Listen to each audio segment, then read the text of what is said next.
You know, my father said to me, if you want to take over from me, it's not going to be an easy job.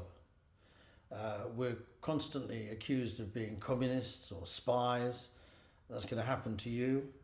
And people are going to be jealous of our understanding and our relationship with China. And I understood exactly what he was saying. I'd already experienced it myself. I appreciated his warning. But I said, I'm prepared to do this because I believe in the future interest of Britain and the West. We have to get China right, and we have to have an agenda with China which China wants to work with us on. And that's what we do. You know, we get up in the morning and we understand China, and we try to understand where are the opportunities and the implications. Right now, the British are stuck on Hong Kong, the British are stuck on BRI, and the British are stuck on the relationship with America in the post-Brexit era. We have to think beyond these to what it is that we can do with China over the next 20, 30, 40 years, presuming that these other things will begin to go away and there may be other barriers that will be built. But we in the 48 Group are able to look through these barriers and beyond them. We look through the problems with the Dalai Lama. We look through the problems of the Cultural Revolution. We had an understanding of where China was going to go. And now we say China's just going through $10,000 per capita. It's going to $30,000 by 2049. And most of the society and the economy that will be there will be in place by 2035. So the China you see today is not the China that will be there even in 10 years' time.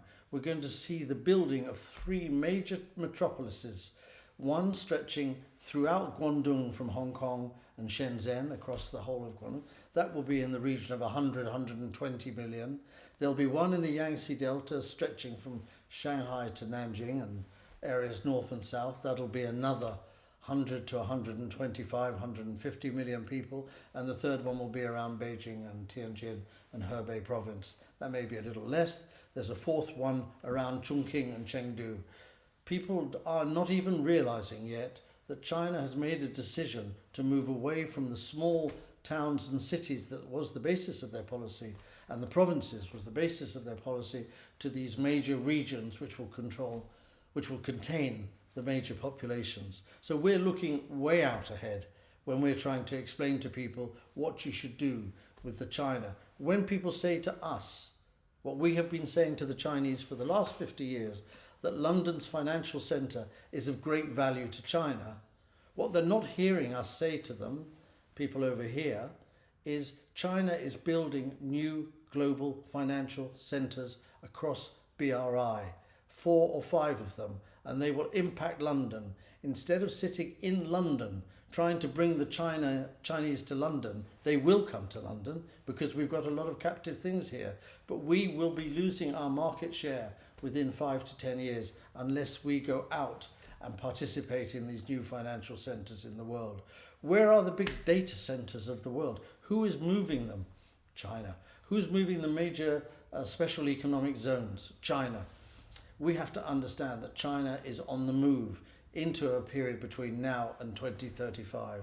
As I said before, what you see in China today is not what you will see in 5 to 10 years' time. It's going to transform enormously, and the Americans may think that they can hold it back and restrain it, and maybe they can. Maybe it will take 10 to 20 years because of things the Americans do, but they won't be able to stop it. What we have to consider is what kind of relationship we want with this new country. The 48 Group has probably got a better idea of that than most people who want things to stay the way they are. Better?